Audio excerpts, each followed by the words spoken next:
Hi, welcome back to the Pop Astrology Podcast. My name is Jessie James, and welcome to the first Pop Astrology Podcast episode of 2026. Happy New Year to everyone. I think we can all collectively agree that we are happy that 2025 is over. Before I dive into today's podcast, which is about the astrology of the one and only Rachel Sennott, let's do a quick 2025 recap.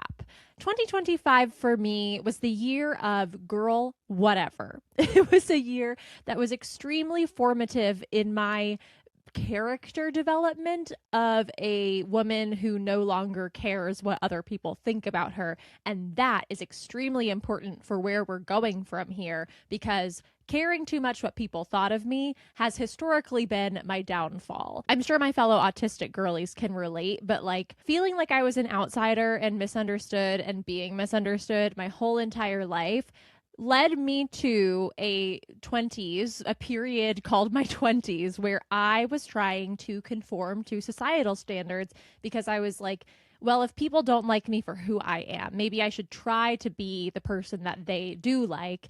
And that went horribly. Trying to fit yourself into other people's boxes is miserable. I cosplayed as a straight woman, repressed my queerness, wasn't aware that I was a lesbian for decades because I was like, well, I've always been taught to like boys, and I have been rewarded when I liked boys and when I dated guys, and I had a dating podcast all about dating guys, and I had a dating blog about dating guys. And even then, I was criticized by people for speaking negatively about the men I dated. I had a bunch of people try to get me fired from my job at Accenture when I was 23 because I was featured in the Washington Post and they found my dating blog and they didn't like that I spoke negatively about men. And so like everything I've learned about the world is if you don't exist in our boxes, we will punish you. And for a long time, I was just like trying not to get punished. I was like, for some reason, I'm an adult and yet I still feel like I'm the victim of a principal, or like my manager at any moment could fire me because it's happened before. And sometimes when you're just tired of people trying to punish you, you try to play by the rules. I tried to play by the most like middle of the road thing I could do. Because even with a relationship with a man, which is like what society expects young women to do, it's like, how long do we date before we get engaged? If we dated too little, people would be like, they hardly know each other. If we dated too long, people would be like, he's stringing her along like it's just a shut up ring. So I was like, we will get engaged after we have been dating for 3 years. And then there's a thing about age, like I started dating my ex when I was 27. And then when I was begging him to propose to me, I should say, I don't think we were ever going to get engaged.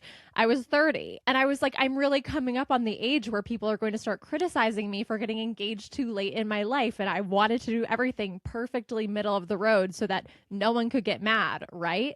However, this year taught me that I do not care if other people get mad at what I do, because the person I'm looking out for is me. The person I care about doing things for in this world is me. And that is a significant milestone. And I will say probably like my major takeaway from 2025. And a lot of this came from like societal collapse, like the collapse of the promises that we as millennials had been sold since we were young. Like, just go to college and then you'll get a good job and then you'll have a career and you can buy a house and get married. Like, half of that stuff I don't even want. Like, I'm gay. I don't want to get married necessarily. I do not want kids.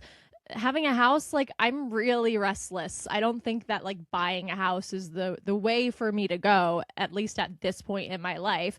But then also I got laid off for a second time in 2 years, almost 2 years to the day since the last time I got laid off. And the first time I got laid off, it really did weigh heavily on like my insecurities, because as much as when you get laid off, people will be like, it's nothing to do with you, it's all about the business's financials. The first layoff I endured in March 2023 was certainly about me. It was not about anything bad that I did, like objectively, like work-wise. It was, however, about me pushing back on systems within the company. It was sort of a situation where In 2023, 2022, I was really sick. I had a horrible panic disorder. I was in an abusive relationship, I later figured out, but I didn't know what it was at that point. And I was really freaked out all the time, and my brain didn't work correctly. And I was just so anxious, it was unbearable. So when my company tried to get us to return to the office 3 days a week, I went to my doctor and I went to my therapist, and I got notes from both of them saying that I should continue to work at home. And my company did not like that. And I was in endless meetings with benefits and HR and my managers and my directors. I got to a point where I was like, you can tell me to go back to the office. I'm not going to. Like, you can't force me. And they were meanwhile saying, like, we know that your doctor and your therapist think the best thing for you to do is to stay home and work from home. However, we disagree. And it was just this whole mess where it's like, I know I'm one of the people being laid off because I caused trouble. Because I caused trouble for you guys. And I realized then that what companies value most in an employee is not necessarily intelligence. It's not necessarily forward thinking. It's not necessarily creativity. It is obedience. And in 2023, obedience was something that, once again, I was doing. I was in a relationship with an evil man. I was on the track to marriage and kids and like fulfilling all the dreams that other people had for me. But in 2025, when I got laid off and I already knew I was a lesbian and I already knew I didn't want kids and I already was thinking about leaving Los Angeles, I was like, well, fine. Like, I'll leave. I don't want to be here anyway. I hate this job. It makes me miserable. And then I got an email from my team director who was like, Jessie, we're so sorry about losing you. It's just that these are unusual times. And I was like, you literally voted for Donald Trump. Like, do not come to me with this unusual times language.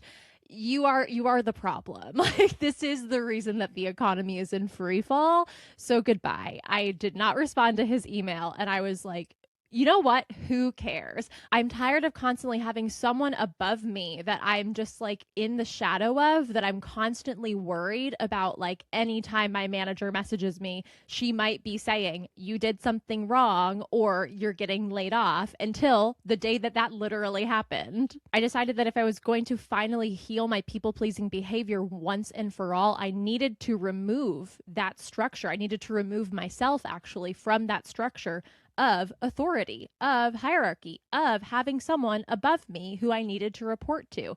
That was not conducive to me healing my people-pleasing behaviors. And once I removed that brick, once I removed myself from the corporate game entirely and was able to just express my mind on TikTok and Instagram and this podcast and social media without worrying that someone was going to find my page and like fire me. I even got back on OnlyFans sort of out of spite, because the first time I had an OnlyFans, the whole experience was clouded by this constant fear that someone I worked with or for would find my OnlyFans page and then use it as a reason to fire me. Now I'm like, I am my own manager. I cannot be managed. I'm on OnlyFans. Want to report me to someone? Good luck. I report to only myself. And that has really been the legacy of 2025 for me. Obviously, so many other things have happened. I moved back to my hometown after living in Los Angeles for 7 years. I am deeply traumatized by the fires that happened in LA last January and still need to process a lot of that. I graduated from EMDR therapy. I did a ton of healing work. I launched my astrology business. I got much more involved with like the Gaylor TikTok community. I did an interview where I represented Gaylors that got like 3,000 hate comments that are mostly all about me, which is amazing because I love attention. And while I certainly won't look back on 2025 as any sort of highlight of my life, it really does feel like one of those episodes of a TV show, like usually episode 3 or 4, that most people are like, ugh, nothing happened. I hate that episode. But for those of us with media literacy, we love that episode because we know how important it is for character and or plot development. That was 2025 for me. It was a character development episode. Not much happened, but I grew a lot, and we love to see it. This is also related to the fact that 2025 was mostly my 8th house perfection year at age 31 and partially my 9th house perfection year at age 32. There's 3 types of houses in astrology. There are angular houses, which are houses 1, 4, 7, and 10, and those are where the big changes happen in your life. These are followed by the succedent houses, the 2nd, 5th, 8th, and 11th houses. This is where you account for the big changes that happened in your angular house perfection year. So in this case, my 7th house perfection year at age 30, when I broke up with my boyfriend of 3 years, realized he was abusive, moved out, and then began that healing process that was most of my 8th house perfection year. And then the final type of house is a cadent house. These are the houses that immediately precede the angular houses. That would be the 3rd house, 6th house, 9th house, and 12th house. These are houses and profection years where you prepare for the big changes that are going to happen the next year in your next angular house profection year. This journey from 7th house to 10th house is really like 7th house profection year, big change, big shakeup, probably in the realm of relationships, 7th house materials, followed by the 8th house where we account for what happened that year. So in order to account for all of this breakup stuff, I went on a really deep and transformative healing journey. That's the 8th house. Then in the 9th house, you're like, after this healing journey, how have my beliefs changed? How have my morals changed? And how am I going to adjust my morals so that next year, when I'm 33 in my 10th house perfection year, where I'm going to focus on my career, my reputation, and how I interact with the world, how can I be really clear on my morals, my values, my beliefs, and what I want to accomplish in this world so that I can make those changes and execute those ideas in my 10th house perfection year? I really have felt like profection years are a very accurate astrological tool. I find that not a ton of people have heard of them or worked with them before, but I also think it's so interesting because it's universal. Like everyone who's 27 is going through a 4th house profection year. Everyone who's 30 is going through their 7th house profection year. It does not discriminate. Of course, it's a different time lord. Of course, it's a different sign that's in your 7th or 10th house or whatever, but very similar to the Saturn return or the Chiron return or the 2nd Saturn return or the Jupiter return. It happens at certain ages. No one can escape this. Everyone goes through that. It is like a gate, like a challenge that you have to pass through at that age to get to the next one. We all experience aging in that way. All of our lives are cyclical. There's nothing you can do about that. But anyway, speaking of Saturn returns, let's talk about Rachel Sennott. And if that transition didn't make any sense to you, it's because you have not watched nearly as many Rachel Sennott interviews as I have. That girl will not stop talking about her Saturn return, and me, I love it. I love turning on a Rachel Sennott interview, pulling up Good Hang, her interview with Amy Poehler, or her interview on Las Culturistas, because without a doubt, like clockwork, that girl's going to bring up her Saturn return, and I love it so much. She went on Jimmy Fallon. She brought his whole birth chart. She was telling him what was going on, and I love an astrology girly, and especially an astrology girly who's a Virgo. Ugh, we love to see it. Rachel Ann Sennott was born on September 19th, 1995 in Simsbury, Connecticut. She is a Virgo Sun, Cancer Moon, and Scorpio rising. It was so fun doing the research for this episode, half at work on the iPad when no one was coming into the restaurant. And I saw that she was from Simsbury, Connecticut, and I gasped out loud. But her character's name in her show, I Love LA on HBO, is named Maya Simsbury. And I was like, oh my God, Simsbury comes from the town that she grew up in. That's so crazy. Rachel is the daughter of Donna and Jack Sennott, and they are both accountants. She is one of 5 children, and she told this anecdote on Amy Poehler's Good Hang podcast about how her parents have these mugs that are like, the thing about accountants is that they multiply. And she's like, but they didn't. Neither me or any of my 4 siblings are accountants. They created 0 accountants out of 2 accountants. But they did technically multiply, so I'm not sure whether this does support the mug or not. Rachel is Irish and Italian and not Jewish, though many people think that she is. It's her and Rachel Brosnahan who are not Jewish, but many people assume they are because of the roles that they've chosen to play and their appearance and the fact that they are named Rachel. It is sort of crazy that neither of them are Jewish. And Rachel does talk about this on I Love LA, and she plays into the joke, which is very fun. Rachel went to NYU Tisch and the Stella Adler Studio of Acting, and she graduated in 2017.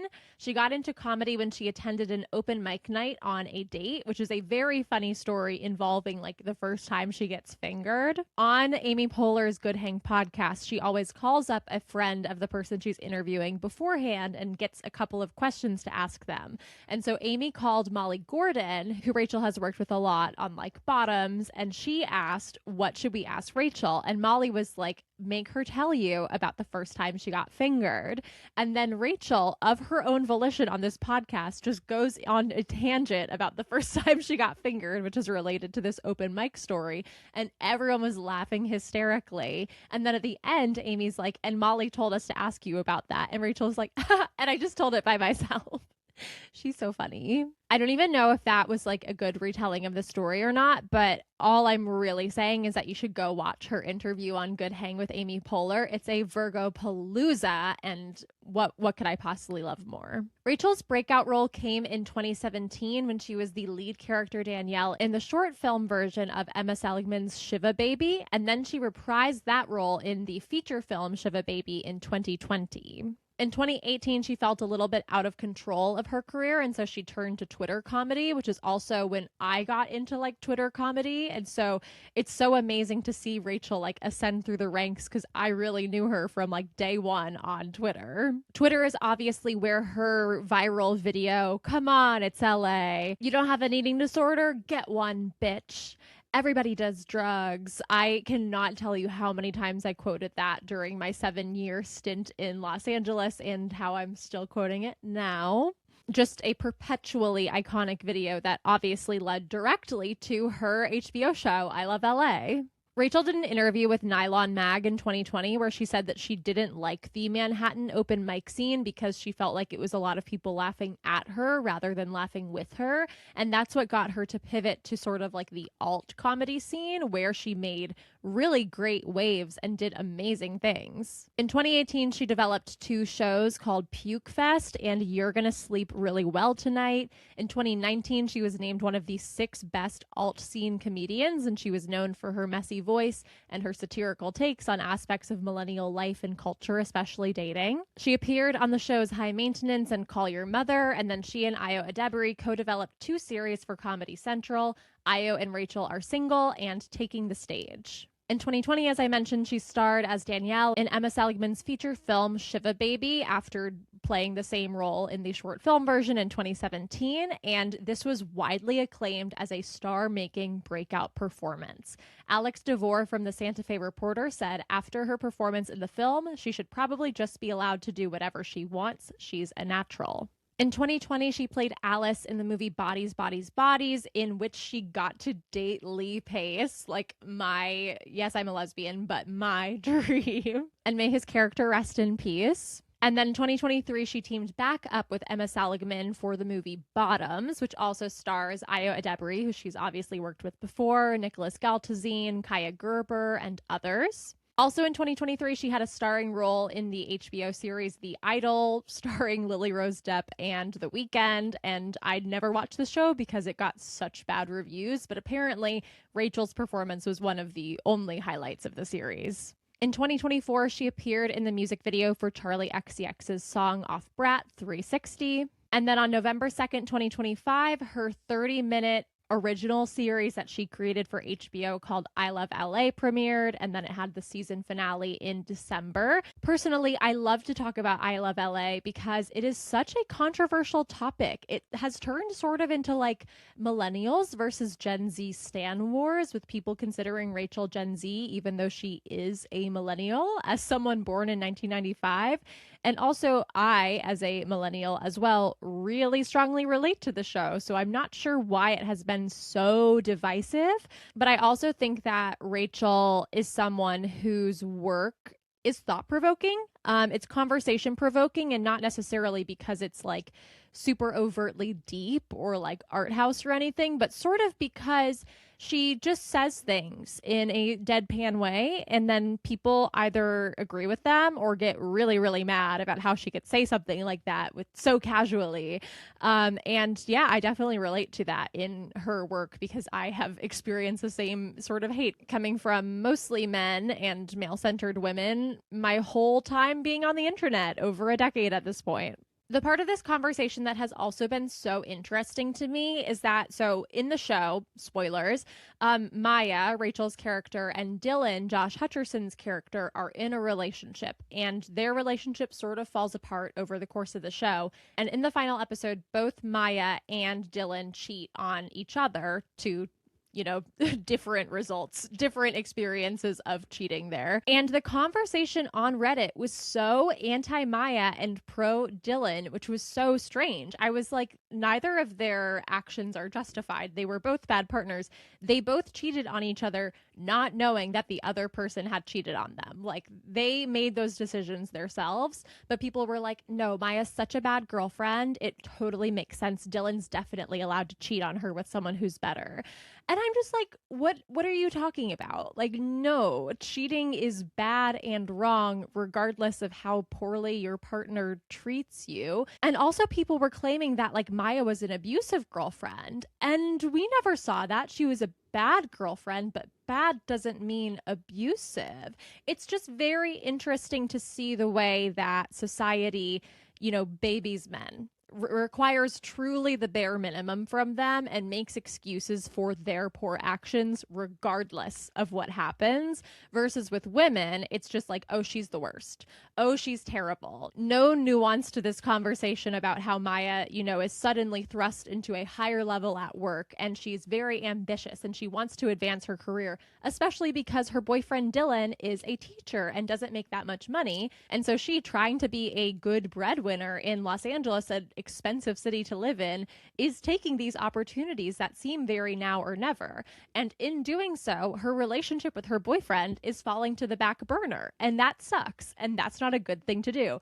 And she cheats on him, which also sucks and is not a good thing to do. But there's absolutely no nuance in this conversation. It's just Maya evil, Dylan good for cheating on her, which is just, I don't even know what to do with people who think that way. But anyway, the next things that Rachel are attached to is that she's set to co-write a biographical film about Hollywood Madam Heidi Fleiss with Aubrey Plaza attached to star. Could not believe that sentence when I read it and can't believe it now when it's coming out of my own mouth. And then she's also going to be, I think, in a brief cameo in Charlie XCX's upcoming pop mockumentary, The Moment, which releases on January 30th, 2026, which I am so excited for because it is so freaking New Romantics coded. But anyway, that's a little bit of a background on Rachel. Once again, I definitely recommend watching some of her interviews. I think she's so funny. I loved her on Las Culturistas. I love everyone on Las Culturistas and Good Hang with Amy Poehler and everything else she's done. Go watch Rachel Sennott stuff. Go watch I Love LA if you haven't already. She is great. And I'm so glad that there's like messy millennial satirical voices in comedy that has been elevated to the level of like HBO show, of like feature film. There's been so many films coming out. 100 Nights of Hero is another one that I just saw recently with Nicholas Galtazine, like of this sort of like queer voices, satirical, messy millennial voices. Like, that is what I want to see. This is my demographic to a T, and I'm so happy to see the girls getting ahead. There's nothing I love to see more. But with all of that said, let's look at her astrology. Let's look at what makes Rachel Sennott Rachel Sennott. Rachel was born on September 19th, 1995 at 11 o'clock a.m. in Simsbury, Connecticut. She is a Virgo Sun, a Cancer Moon, and a Scorpio rising. These are all feminine signs. In astrology, air and fire signs are considered masculine, and water and earth signs are considered feminine.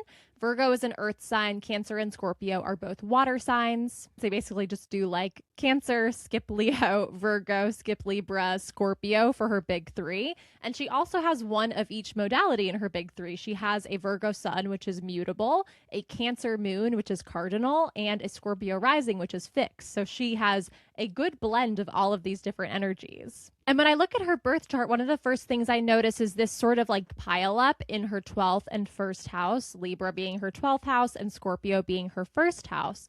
In Libra, her 12th house, she has Chiron, Venus, Mercury, and her North Node. And anything that's in the 12th house, which is the house of like behind the scenes life, what you do when you're in your room alone, the subconscious, hospitals, jails, those are all some of the significations of the 12th house.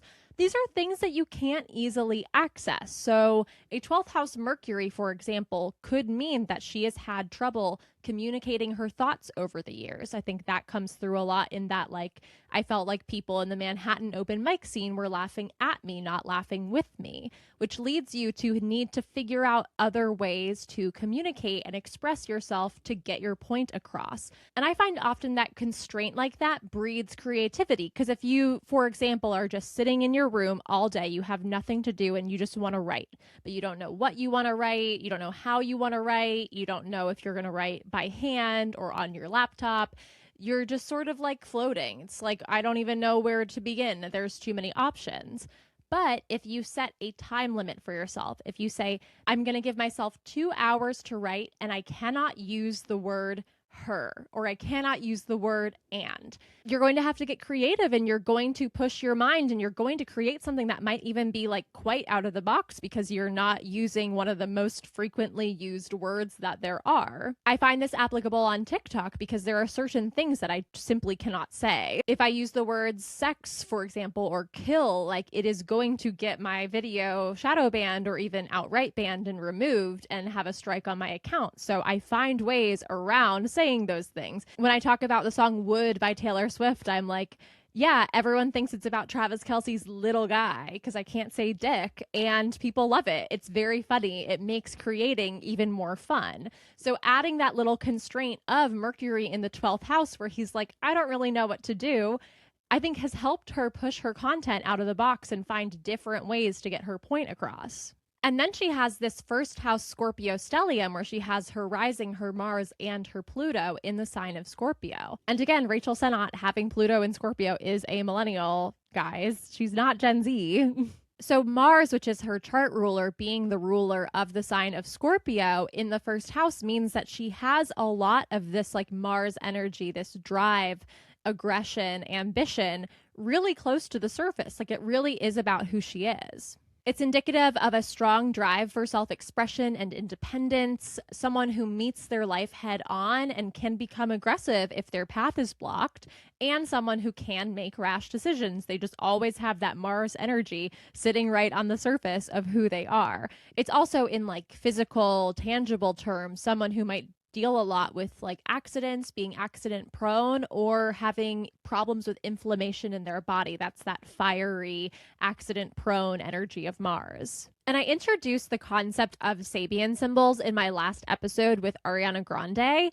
I will say I messed up and I was looking at the wrong symbol for those degrees. With Sabian symbols, because the signs of the zodiac start at 0 degrees and they move up through 29 and then they move to the next one, from 0 to 1 degrees is considered degree 1. So when Ariana had a placement at like 18 degrees, I was looking at Libra 18, for example, but it's actually Libra 19. So with Rachel Sennott, I have updated these to be the actual Sabian symbol for those degrees. So for example, she has Mars at 8 degrees Scorpio in her birth chart. So this is the Sabian symbol for 9 Scorpio. And the Sabian symbol for 9 Scorpio is a dentist is hard at work. Getting more into Sabian symbols has really inspired me to start speaking in riddles, and I will say that everyone around me absolutely hates it, but that's never stopped me before. So when you're looking at the symbol, a dentist is hard at work, you need to think about like what a dentist does. A dentist is someone who works on people's teeth. What do the teeth do? Teeth break down food into more digestible parts so that the human body can absorb more nutrients and more nourishment. That is the importance of teeth. The dentist is helping people be able to break things down on their own. A dentist is also often working on damage that has accumulated over a long period of time. There are some acute traumas to the mouth and to the teeth, but a lot of it is just like lack of brushing, lack of flossing that accumulates over time. So dentists are people whose hardest job is with people who don't do regular maintenance themselves. And their patients are often nervous and restless and just want it to be done. They want it to be over. People don't love being at the dentist. And so while the dentist has an important and valuable job to do, a lot of people don't really appreciate the work that they do. And so this Sabian symbol points at someone who has a really important job to do, who is able to help people break things down and figure things out themselves, not physical food, but like ideas and concepts and symbols. What does this mean? How does it apply to your everyday life? Why are these archetypes repeated over and over again in stories and mythology? But they can also fall into the hole, especially with Rachel being a Virgo sun. This is like the Virgo curse of feeling like it's their job to point out every single thing that is wrong in everything they do. As a Virgo, we are constantly just scanning the environment looking for something that is wrong. And it's like, it's our job to figure out what's wrong and fix it, or tell someone what's wrong and how to fix it, or anticipate someone's needs before they even know what their needs are. That is what it feels like to be a Virgo. And it's sort of the worst. Like, I really wish that I was better at relaxing. This is why I smoke so much weed. So the challenge for Rachel's Mars, which is her chart ruler, the most important planet in her chart, is that she needs to be able to know when to back off and let people figure out their own problems for themselves and how to fix those problems. As a Virgo, sometimes, most of the time, if I give someone advice, it's because I see something that I think could be so easily fixed and make their life a lot better.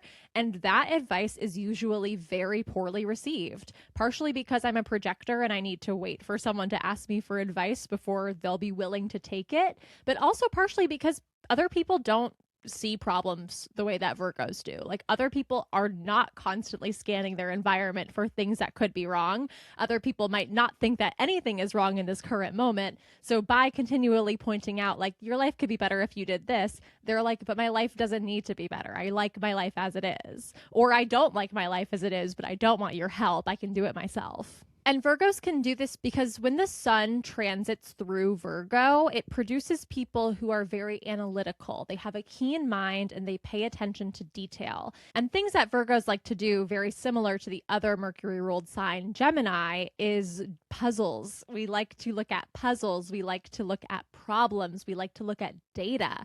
We like to do analysis. And part of that is, one, being a mutable sign, very, very intuitive. And two, the world is a puzzle to us. So once again, when we see something that is wrong that can be easily fixed, we're going to be like, hey, here's how you can fix that. And then results may vary. I feel so silly being like, Virgos love order and are very responsible as I sit in my like extremely disordered room. Please ignore all of my messes. But I think that's a thing. Like, Virgos love order, but order looks different for everyone. Like, order for some people, parentheses me, is like my Notion. I do everything in my Notion. I have my pages set up really well. They have corresponding emojis. They have exact formatted titles. Like, that is where I do my organization. My room is not the venue for my organization. And also, a Virgo's environment directly reflects the state of their mind. My mind's a little bit and so my room is a little bit and you know, it's what it is.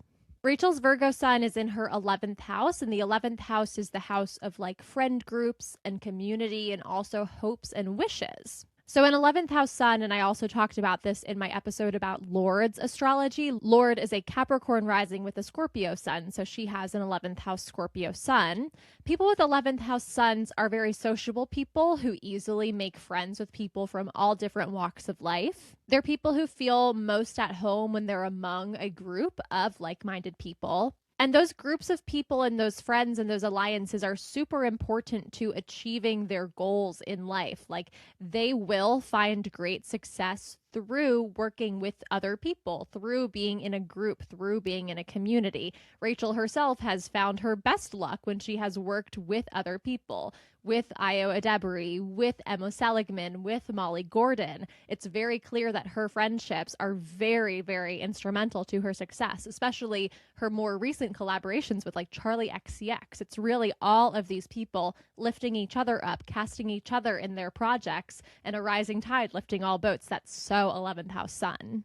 My cat's visiting us again. And with the 11th house also being the house of like hopes and dreams and wishes, this is also a placement that indicates these people have a lot of hopes and visions of what they would like to achieve in life, and they can inspire others using their ideas. Rachel's sun in Virgo and her moon in Scorpio are both at exactly 26 degrees, so they make a sextile right there, which means that she was born on a third quarter moon as the moon is sort of like rounding into home. It's not quite balsamic yet, but it's getting there. And having a sun sextile moon aspect, a very supportive aspect, is a signature of someone who is charming and social. They're good at communicating. They have a creative spark that makes them enthusiastic about life. They're very likely to find success. They have a very strong intuition, especially this being between two feminine signs. Virgo, which is a mutable earth sign. Mutable signs are all very intuitive. Cancer, being a water sign, also extremely intuitive. That is certainly a signature of this aspect between these two planets and these two signs. And they also find it very easy to find balance and harmony even after they've been thrown off kilter. Like, they're very easily able to regain their footing. And this is also a signature, I would say, of someone who has Libra, the sign of harmony and the scales and balance, on their 12th house. Behind the scenes of their life, in their subconscious, they are naturally very much like in this balanced and harmonious mode where they like to fix things, which also contributes once again to the whole Virgo conundrum I've been talking about. Rachel has her sun in an opposition to her Saturn in Pisces, and this is sort of wide. It's like a 6-degree orb, but in my most recent episode about Ariana Grande, I talked about the impacts of Ariana having her Saturn in Pisces trine her sun in Cancer. And so I just wanted to show how differently this combination of planets, Sun and Saturn, manifests in a different kind of aspect, an opposition versus a trine. So while a trine is a supportive aspect between signs of the same element, a Pisces Saturn water sign to a Cancer Sun water sign, an opposition acts a little bit more like a tightrope. And it's a tense aspect, but it goes between two signs that are both either feminine or masculine. In this case, Virgo, a feminine earth sign, opposes Pisces, a feminine water sign. So it's not that they're polar opposites, they're two sides of the same coin. But when you flip a coin, you can't land it on both sides. One or the other always wins out. And so this is sort of an energy of having access to both of these things, but not being able to access them both at once. And with Saturn, which is a masculine planet, this can be a feeling that like your father or a father figure to you in your life has imposed restrictions and limitations on you and made you feel like you can't do certain things because they're out of the possible. This can manifest as an innate feeling that there are forces working against you that prevent you from getting what you want, because your sun is like your life purpose, but you can't be going towards your life purpose and be doing the Saturn stuff because they are on opposite sides of this coin and you can't land on both. And so the tense or the hard aspects, which are oppositions and squares, provide a challenge for you. And your challenge with Sun opposed Saturn is to create your own rules and create your own beliefs on which to build and live your life. Figure out how to go towards your goals yourself instead of just opening Atomic Habits or some other self-help book and reading what has worked for other people. Create that yourself. Experiment. Don't be afraid to fail because you're not going to get everything right the first time. And a very, very Virgo thing is perfectionism. And perfectionism doesn't mean doing everything perfectly. A lot of the times it means not doing something at all because you're like, well, I won't do this perfectly on the first try, so I might as well not even try.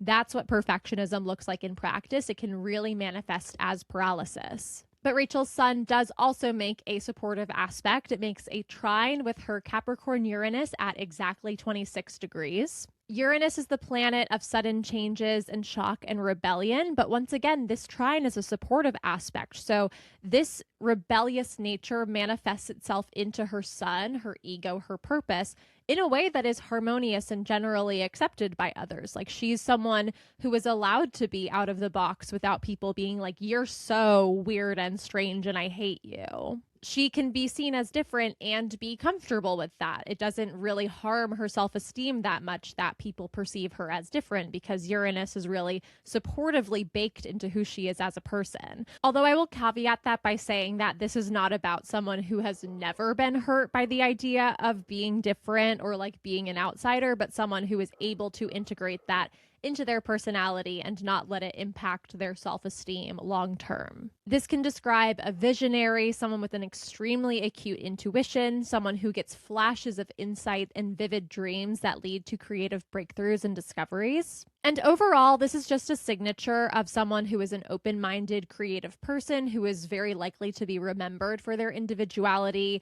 someone who is a trendsetter, someone who's ahead of their time, etc. And the Sabian symbol for 27 Virgo, for Rachel's Sun, is aristocratic elderly ladies drinking afternoon tea in a wealthy home, which is very silly, but also I think pretty poignant. This sounds like I Love LA, but also this concept specifically, aristocratic elderly ladies drinking afternoon tea in a wealthy home, I would like to watch Rachel Sennott make a show or a movie based on. So Rachel, if you are watching or listening to this, I very much invite you to use this concept. This symbol really represents attracting the attention and respect of other people by not being in a hurry or in a rush, but by being like elegant and composed. It's about the importance of punctuality. It's about sometimes masking the things that need to be talked about in a way that like makes them more graceful and less taboo. It's about sharing stories and gossiping in a way that is healthy, so long as it does not cross the boundaries of friendships or decency. It's about enjoying the company of others, taking time off to relax and being confident that everything's going to be okay while you're relaxing, appreciating culture, beauty and wealth, gossip and chatter, joy and social communion, girls having fun. That's so Rachel Sennott. Toasting abundance, bridge games, and like fine china and cutlery. The cautions for the Sabian symbol are snobbery, elitism, expecting other people to do all the work while you sit around and chat, uncouth behavior, hitting the bottle, mindless talk, and indulgent behavior. I just laughed so much when I saw the Sabian symbol because I'm like, I am pretty sure that everyone's criticisms of Rachel Sennott can be summed up in this Sabian symbol, like people thinking that she doesn't take things seriously enough and like the world's on fire, why are you being silly? But what can you do but be silly? Like there's not one shred of evidence that supports the notion that life is supposed to be serious. Next, I want to talk about Rachel's moon, which is in domicile in Cancer. The ruler of the cardinal water sign Cancer is the moon. And a Cancer moon is someone who really innately embodies the qualities of like moon and Cancer, which is like being maternal, like wanting to cook for people, wanting to have people over at your house, being a homebody who loves being at home, being someone who like when something stressful happens to you, you're like, I want to be at home. I want to be in my bed. I want to eat soup. Taylor Swift is a Cancer moon. All that woman does is bake bread and be gay. These are people who enjoy the feeling of belonging to a tribe, whether that's family or friends or chosen family. It's an understanding person with very strong intuition and very strong empathy. And it's also someone who probably has a very strong bond with their mother or their maternal figure and can have a hard time moving away from home. Cancer is Rachel's 9th house, and this makes so much sense because the 9th house is really all about like mythology and storytelling and travel and higher education, but a huge part of it is like taking yourself above the mundane world and getting really comfortable in the language of myth and symbols and storytelling. And what is Rachel Sennott if not a storyteller? Rachel's moon in Cancer opposes her Uranus in Capricorn, which can lead to an unstable like home and emotional life. Once again, we have this sort of two sides of the same coin, Capricorn and Cancer, opposite signs. But this time we have Uranus, which is very like crazy and rebellious, and this Cancer moon, which is just like, I like staying at home. I like cooking. I like soup. And then Uranus being like, no, you actually like chaos, and then finding a balance between these two things. So this can manifest as being emotionally erratic. This can manifest as not having a stable home life, but actually having a lot of like changes and chaos in your home life, which based on this example of Cancer moon that I just gave, obviously does not play super well with that and can cause a lot of inner turmoil. Your moon represents your emotions, and Uranus can also create some distance and some detachment. Uranus is the modern ruler of the sign of Aquarius, and Aquarius moons have a lot of problems with like not being able to get emotionally attached and feeling very emotionally detached. So we have a little bit of that here, like an inability to be vulnerable enough with people to form actual relationships with them, and a little bit of like trying to create distance so that you can't possibly get hurt. But also like not wanting to get too close with people because you're afraid it might threaten your very innate like independence and freedom loving nature. That was probably because the moon is here, instilled in you by a mother or maternal figure. And so advice for people with this aspect would be just to slow down, journal, meditate, go to therapy, do yoga, become really conscious of the way that your emotions and your reactions get stirred up and become very dramatic, and learn to like make yourself big enough to be able to hold those emotions and those reactions without necessarily like spitting them out of your mouth in the form of insults or immediate reactions to things that you maybe should think over a little bit more. And as if to perfectly demonstrate the effects of this aspect specifically, the Sabian symbol for 27 Cancer is a violent storm in a residential canyon filled with valuable homes. This symbol means that you might find yourself much deeper in a situation than you imagined and are now caged in by walls with no immediate escape. You may not have invoked this storm, but it's out of your hands nonetheless. The best thing to do is to wait it out and protect yourself and the people around you. A positive outcome might not come to light for a while, but things will fall where they're meant to fall in the end. And then see if you can rebuild community while being aware that some people might have to be left out of your new life. Some keywords for this symbol are arguments, emotional confrontations, pressure cooker environments, furious emotions, changing the status quo, unleashing psychic energy, bad weather and its consequences, and the awesome power of nature, which once again goes straight along with that Moon-Uranus opposition. This is certainly something that she probably associates with having her moon placement. And some words of caution for this Sabian symbol, so if you have anything at like 26 degrees Cancer, are believing that you can control the uncontrollable, finding too much enjoyment in these emotional storms and turmoil, and whipping things up into a frenzy just for fun, confrontations that are unnecessary, and storm fronts, physical or otherwise. The last thing I'll say about Rachel's moon is that it trines her Scorpio Pluto within 2 degrees. So this means that she's a very powerful person with strong leadership skills, like all of that maternal Cancer moon homebodiness in a supportive trine with Pluto, the planet of power. Say that 3 times fast. It makes someone who's intense, someone who gets to the point quickly, and someone who enjoys a challenge. And especially with this Pluto being in Scorpio, a very, very intuitive and strategic sign, it's someone who has a very strong understanding of what motivates other people. And this can make them a really good leader. But it can also make them a powerful person with very strong skills to manipulate others. So I think we should all be grateful that Rachel Sennott seems to have like quite good intentions and want good things for women and young people and the world. Which brings us to Rachel's rising at 16 degrees of Scorpio. And I love the Sabian symbol for 17 Scorpio so much. I thought it was just so apt and so topical to like today's discourse and conversations. It is a woman filled with her own spirit is the father of her own child. This talks about a need to be self-sufficient, a feeling of having to raise yourself or being a single parent to a child, a loss or a lack of men in your life, and the feeling that your life is full enough and you don't need or want to have children. This is someone who radiates a sense of certainty and self-sufficiency about who they are. There's the feeling that she could accomplish anything, and someone who has the ability to cope with being on their own own, being able to look after their own everyday needs and those of their family. And the caution here is related to that sort of like detachedness, like being wary of isolationist and prohibitive emotions. Is there a situation where you aren't inviting other people to share with you in your life? How are you coping with the more complex and demanding tasks?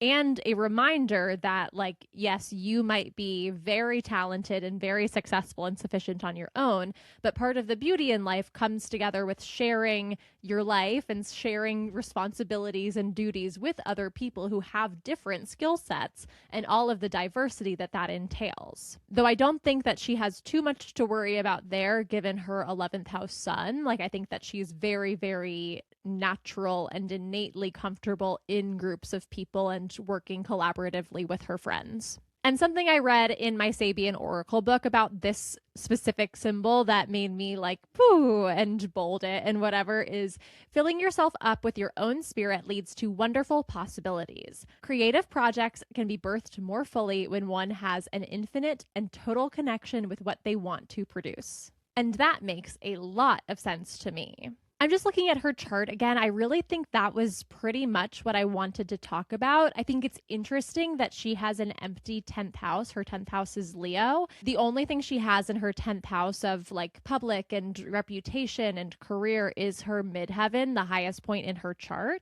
And so she doesn't have a lot of focus on this like very public facing area of her chart. Though when I see a house that's empty, doesn't have any planets in it, it doesn't mean that that area of your chart or of your life is de-emphasized. It really just provides sort of a blank canvas so you can create whatever you want in there. So I think this is a really good example that you can have an empty 10th house and still be a very successful public figure. She has Jupiter in her second house, which indicates that she has a lot of like luck and abundance in making money. She also has a day chart being born at 11 a.m. So Jupiter is the most positive planet in her chart. It's her benefic of sect. Her Uranus and Neptune near conjunction, they have a 4-degree orb of separation, is in her third house of Capricorn. So the Uranus being there means that she can develop new and different ways and out of the box ways to communicate with people.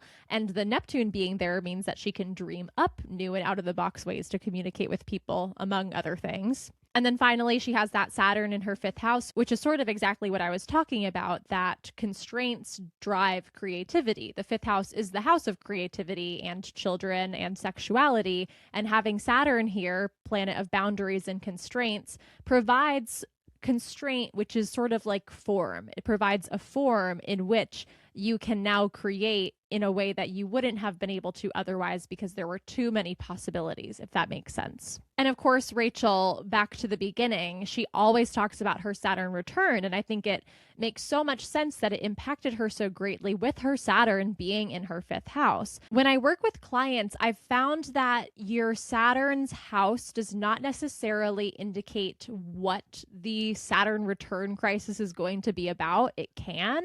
For me, it did. My crisis was about like health and addiction, and my Saturn's in my 12th house. But it usually does indicate what you need to do to get through that crisis. And for me, that was also 12th house. It was stay in bed. It was quit drinking by not leaving my house and not doing anything. But for Rachel, with her Saturn in her 5th house, it means that probably the way that she worked through her Saturn return challenge was by creativity, was by writing and sharing and dating and figuring out her sexuality and birthing her children, aka I Love LA, and all of the other projects that she's worked on, Bottoms. And just like using art and writing and creativity as therapy. That's how she faced her Saturn return. And so it makes so much sense that that is so important to her and something that she wants to talk about in every interview. And that's all I have to say about Rachel. I hope you guys enjoyed this episode. If you did, I would really appreciate if you subscribe to my podcast, subscribe to my YouTube channel. My calendar is now open for booking astrology readings for the year of 2026. Very exciting. You can do so if you're interested at my booking page, calendly.com/theastrodiva. You can also give me a follow on social media. I'm on TikTok at the Astrology Diva and on Instagram at @AstroJessie_. Anyway, Anyway, I love you guys so much. I hope you had a wonderful New Year's Eve and New Year. I hope that you're ready to kick butt on all your resolutions and goals, and that we are all setting our intentions and manifesting for a wonderful and very fiery 2026. I love you so much, and I'll talk to you soon. Bye.